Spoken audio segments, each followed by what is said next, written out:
morning at the most. How y'all doing again? This is American ISIS. This is Big Lads. This is part 2 of Empathy, History, and Hypocracy. And I had left off talking about Ice-T. Had got dropped from Warner Brothers. That was a lie on my behalf, and I apologize for it. Ice-T had dismissed himself from off of the label because of the controversy around the song Cop Killer from his heavy metal band Body Count. Now, getting back to Public Enemy, that the media had found out, the American government, the media found out what Public Enemy was talking about. And they destroyed edutainment, KRS-One, X-Clan, Public Enemy, Ice Cube, myself, and so on, a lot of people, and replaced it with gangster rap.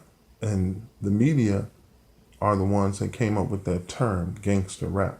It was never gangster rap, it was street knowledge, like Eazy-E said at the beginning of Straight Outta Compton.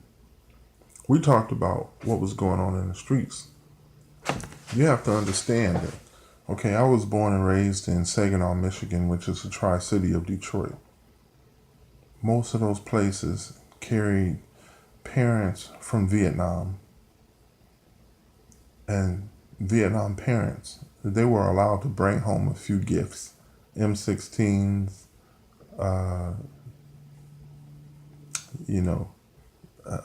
torches, flamethrowers and such.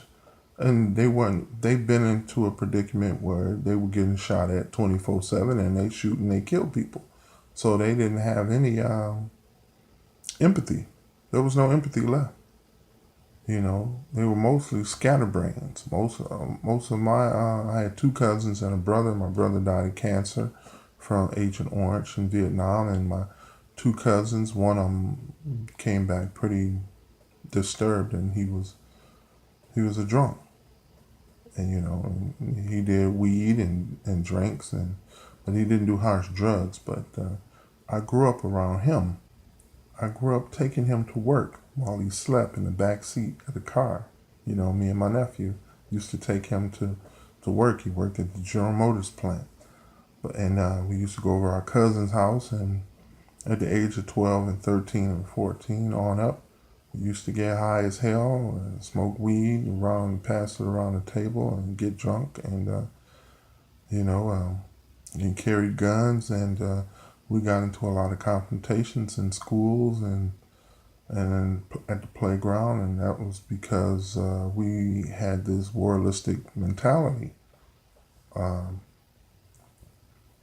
But we were still people. I mean, we still sat at the table and held hands and did grace and ate Thanksgiving dinner and watched games, and that it was just the aspect of when we needed to jump off, we jump off.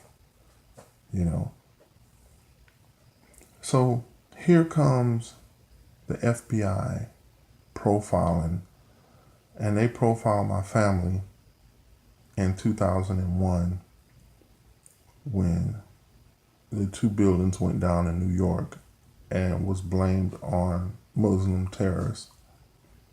Now, let's go through the 90s. Let's go to the history aspect of this. I came out of school in 1987.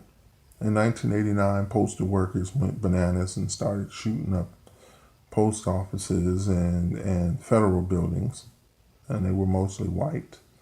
I could say that 99% of the postal workers that did all the shootings were white. And then we move on to 1993 and the Waco in Texas, and Waco, Texas, and the compound. David Koresh's compound, white. The Oklahoma buildings. Timothy McVeigh and his partner, 2 more white boys.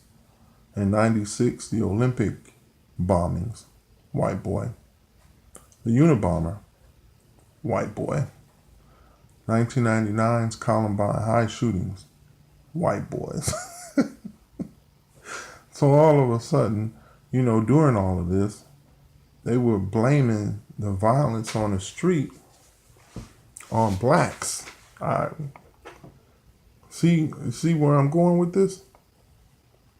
Here it is, 2017, 25 years later, and there's another white boy who opened fires and kills 59 people at a country western festival in Las Vegas, and he's a millionaire, and they turn around and try to put some kind of a special FBI unit together to go after black nationalist groups.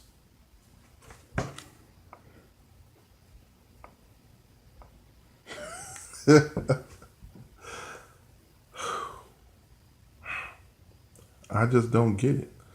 And I just found out that a college student had killed a police officer in the police station not a couple of days ago. There is no mention of this. They have moved from the hurricanes in the media back to the forest fires that's burning down half of California. It's disaster porn, is that what they call it? Wow, I'm like, you see how history repeats itself? The new Black Panthers, the Black Lives Matter, nonviolent groups,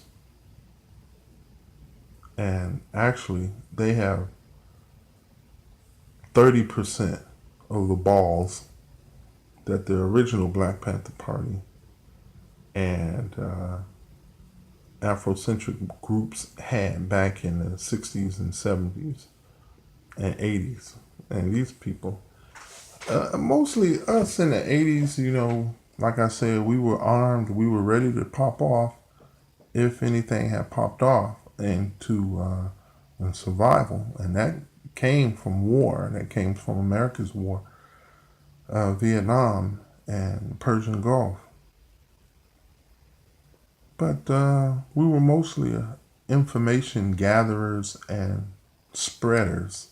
We were no more dangerous than Morpheus in the Matrix movie. But you heard Agent Smith say, some people say he's the most dangerous man on the planet. Not if you could help us bring this known terrorist to justice. He didn't do anything. I see the only people that's killing other people are the agents. I mean, yeah, look at the FBI, man. Look at them. They set John Dillinger up with his girlfriend and shoot him dead on the street, unarmed, out of a movie theater. Bonnie and Clyde were teenagers. And they hid behind bushes and ambushed these two children in a car and riddled it with bullets. These people are fucking cowards, man. They don't have the balls. They don't have the guts and the balls to stand up to somebody and go one-on-one. I guarantee you that anybody, when we were in our prime, it's a fly in here pissing me off. When we were in our prime, when we was in our 20s, me especially, I could tell you right off, I would take on any Army, Marine, soldier, Navy SEAL, FBI agent in a cell, hell in a cell match, one-on-one, lock the gates, and I would take them on, and I would beat that ass. But now I'm old and sick, and I'm prime to them pulling somebody over, you know, in a car and screwing around with them because we're tired old men now. Can't do nothing. Look at Ice-T. Come on. Ice-T has been on a television show for going on 18 years. He done put on some weight, and he'll be 60 years old next year. I'll be 49. I got fake teeth and two bad knees, a bad back. Come on, man. We're pretty much out of power. Only thing that we can do is share information, and that's all we've been doing all our entire careers is just gathering information and spreading it to people who need it, especially this younger generation. Now, this younger generation, they're freaknik babies, I call them, and they're Bill Clinton babies. during a time of prosperity when NAFTA had supplied jobs and checks in order for them to get the latest Xbox 360 and cell phone and what you have during the 2000s. These kids can't fight. These kids can't even cook. These kids can't boil water. They are so weak, and they've gotten to the point where they're so weak that the muscle-bound man on the beach can come along and put their faces in the sand, and they can't do nothing but get up and cry and run to mama for help. And mama can't help because she's weak. You have 2 or 3 generations of lambs.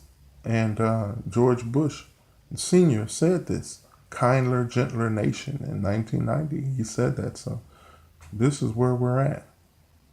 They have no empathy. They don't care about other people. They care about themselves. And rightfully so, because they can't help other people because they're so weak. And it's just like a valley full of lambs being kicked in the ass and shit by the wolves. And you can't look for us to help you because we're old. And quite frankly, why would we help you? You don't give us no merit to help you for. We help you, you use us up, and you throw us away. And the only time that you really get in touch with us is when you need help. Otherwise, we're boring. You don't want to hear what the hell we talking about. You know, this and that and this. So that's when the hypocrisy comes in. Notice this. Oh my gosh. Gosh, really? Okay, you can go out and you can kill 30 people. You can have sex with somebody's child. But you can do all this violent bullshit. And you turn around and say, oh my gosh, I don't want to use God's name in vain. You gotta be, that's hypocrisy on the highest level. You're a sick individual. Why? Come on, man. There's 7 billion people in the world and you're screwing with me.